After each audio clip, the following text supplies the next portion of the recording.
Добрый день, уважаемые друзья, коллеги, трейдеры. Понедельник, 9 января. Рад приветствовать всех на канале Честный трейдер Дмитрий Нискевич, где мы говорим с вами о сделках исключительно в начале тренда. Предлагаю подписаться на все мои информационные источники. Это YouTube канал, Telegram канал. Ссылочки будут в описании.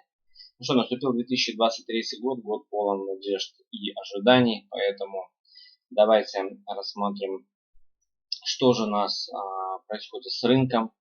Я давно не выпускал обзоры, взял небольшую паузу и для аналитики, и для самообразования. Собственно говоря, и рынок был крайне низковолатилен в это время, поэтому на данный момент времени я подготовил актуальную аналитику со своими мыслями по рынку. Давайте будем рассматривать, что в принципе у нас происходит в текущий момент времени. Итак, у вас перед глазами индекс доллара США. Мы находимся в нисходящем тренде. Значит, актуальная граница нисходящего тренда находится у отметок 113 пунктов. Значит, согласно волнового принципа Эллиота мы получили пятиволновую структуру. Значит, первая, вторая, третья волна, четвертая, пятая свалилась в диагональный треугольник. Но единственное, мне не нравится один очень момент, то что мы вырвались из него, нарисовав некую волну 1, коррекцию к этому всему импульсу, но в данный момент времени индекс доллара США после выхода пятничных новостей по данным по безработице США и по зарплате пытается восстановить нисходящий тренд. Если это случится, значит тогда можно будет пересматривать всю эту структуру. Возможно, это не пятая волна, а удлиненная четвертая. Но смотрим, наблюдаем, пока нисходящий тренд не закрепился телами свечей ниже этих отметок. Фактически мы сейчас находимся на грани дальнейшего снижения. Но говорить о восходящем, скажем так, дальнейшем движении пока трудно. Да, мы видим, насколько в пятницу было такое уверенное импульсное снижение. Сейчас цена стоит на фактически поддержке. Ну, посмотрим, что нас будет ожидать в ближайшее время. Пока, если нисходящий тренд восстановится, то, безусловно, наша ближайшая следующая поддержка будет находиться где-то вот в этой области. Возможно, туда придет окончание пятой волны. Значит, в данный момент времени американские фьючерсы торгуются плюс 0,2%, где-то 0,2-0,3%. Давайте посмотрим на основные компоненты нашего рынка. Во-первых, давайте посмотрим на очень важный момент, который я хотел обсудить. Это доминация USDT.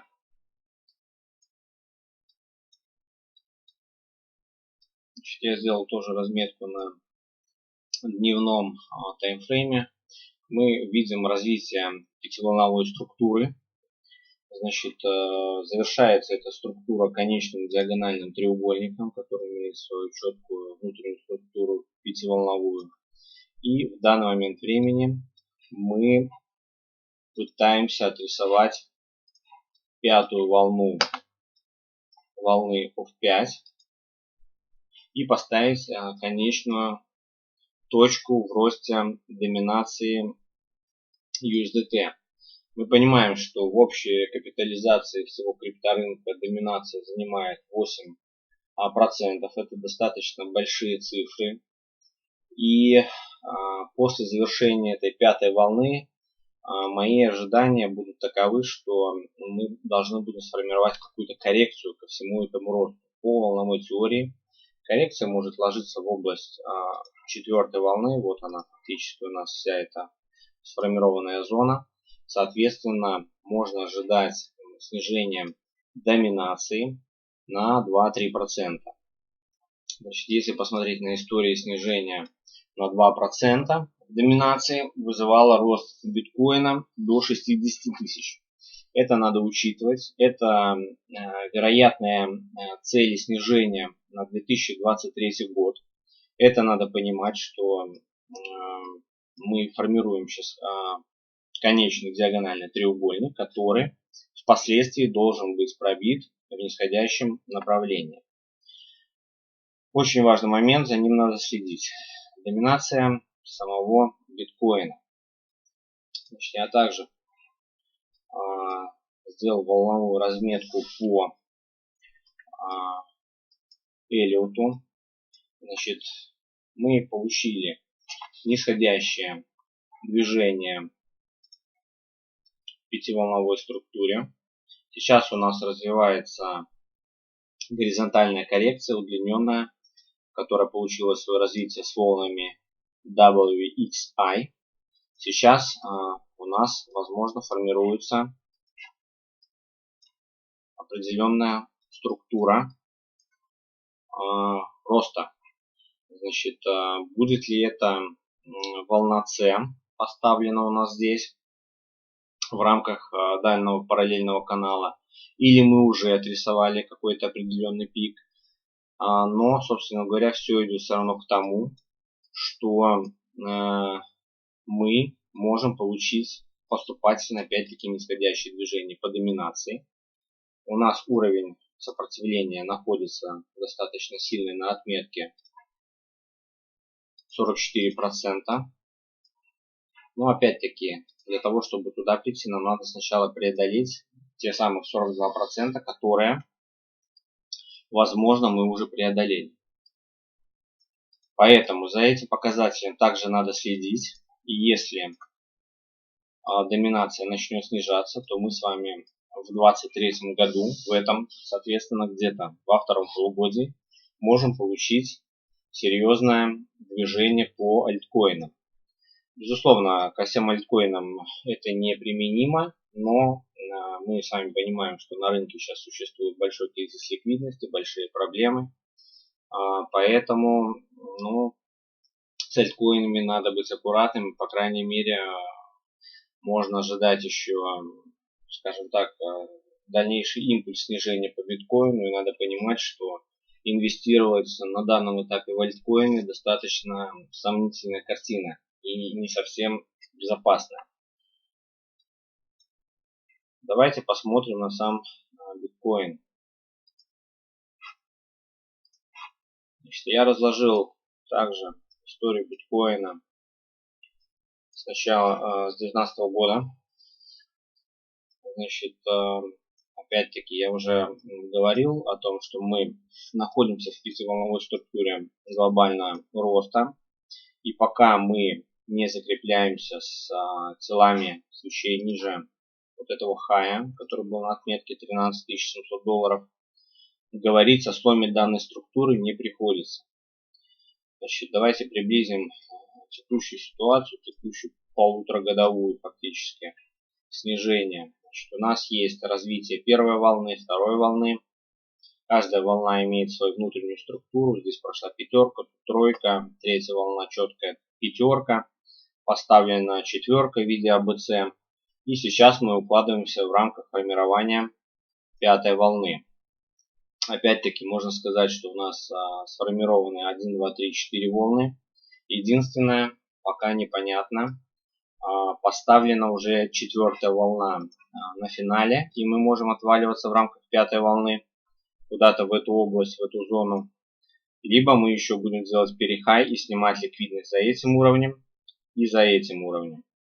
Соответственно, искать сейчас лонговые позиции достаточно небезопасно. Мы сделали достаточно неплохое импульсное движение сегодня ночью. Сейчас мы посмотрим на коротком таймфрейме. Но я хочу, чтобы вы четко понимали, что заходной еще пятый импульс, он должен быть. Да, пятые волны бывают усеченные.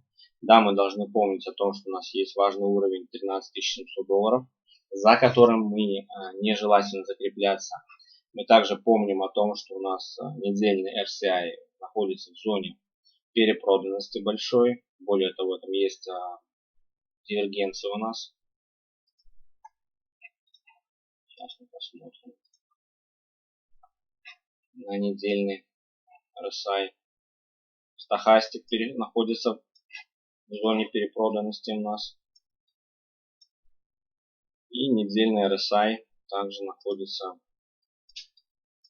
в зоне перепроданности. Более того, у нас есть с вами четкая дивергенция, когда график идет вниз, а RSI идет наверх. Соответственно, эти сигналы не замечать нельзя. И, безусловно, я ожидаю еще заходного одного импульса в рамках пятой волны с последующим дальше коррекционным движением. Значит, все это, если совместить вместе, очень гармонично сочетается с тем, что я сейчас говорил по поводу доминации биткоина, по поводу доминации USDT. Соответственно, если представить, что мы с вами поставим финальную точку в рамках этой пятой волны где-то на отметках плюс-минус 13 700-14 тысяч долларов, то мы можем приблизительно ориентироваться на то, что коррекция в 2023 году нас может ожидать где-то в районе 50% по FIBA, то есть в районе 40 тысяч долларов.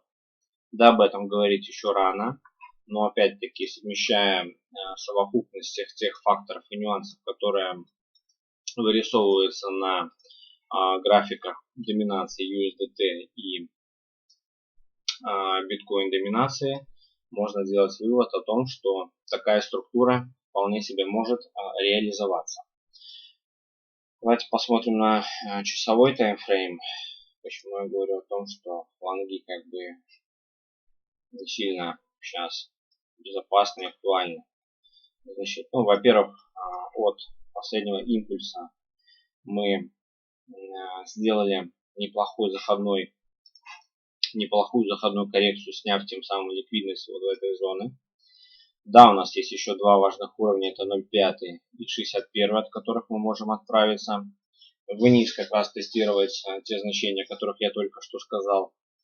Поэтому в данный момент времени, лично я наблюдаю за тем, как происходит дальнейшее движение, но после такого импульса опять-таки нас может ожидать определенная коррекция.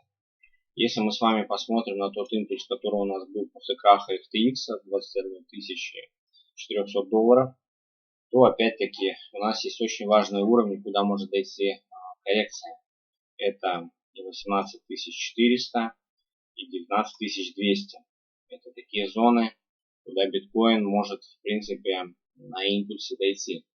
Поэтому лично я смотрю, наблюдаю за развитием этой всей ситуации. Но опять-таки напоминаю, что в рамках волновой структуры не хватает еще одного заходного движения вниз в рамках данной пятой волны. Давайте посмотрим. Я составил еще аналогичную картину по Ethereum, по эфиру. По эфиру у нас складывается несколько иная картина. Она достаточно интересная. Значит, у нас также поставлена первая волна здесь, вторая здесь, третья волна импульсная роста после ковида дампа. И мы поставили четвертую волну. В данный момент времени мы видим, что эфир выглядит достаточно сильно. Если посмотреть на график относительно эфира относительно биткоина, то у нас видна определенная сила и там. Значит, о чем можно сейчас сделать вывод? О том, что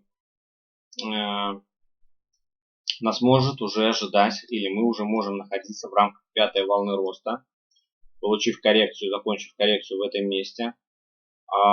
Дальнейшая первая волна роста, вторая коррекционная волна поставлена, и по эфиру можно ожидать где-то, возможно, к лету достаточно интересное движение. Опять-таки в рамках того, что я говорил, что происходит с доминацией самого биткоина и с USDT доминацией. И если мы с вами посмотрим на график эфира относительно биткоина, то там получается достаточно позитивное настроение. Мы видим, что у нас, начиная с фактически мая месяца, мы идем и в таком большом широком блоке накопления Но это недельный таймфрейм, и мы с вами видим, насколько побыще смотрится эфир относительно биткоина. Поэтому прорыв данного сопротивления, данной границы, которая пока сдерживает, могут привести нас к тем целям, о которых я обозначил. Значит, вот наша цель и вот наша цель. Соответственно, эфир относительно биткоина выглядит достаточно сильно, и по нему можно ожидать вот такое движение. Поэтому надо быть тоже к этому готовым, надо присматривать за эфиром, но в рамках, опять-таки, той же волновой теории вполне себе пока рисуется вот такая красота. Я думаю, что при преодолении вот этого сопротивления наклонного нас может ожидать достаточно хороший импульс в рамках третьей волны роста. Если мы посмотрим предполагаемое движение, то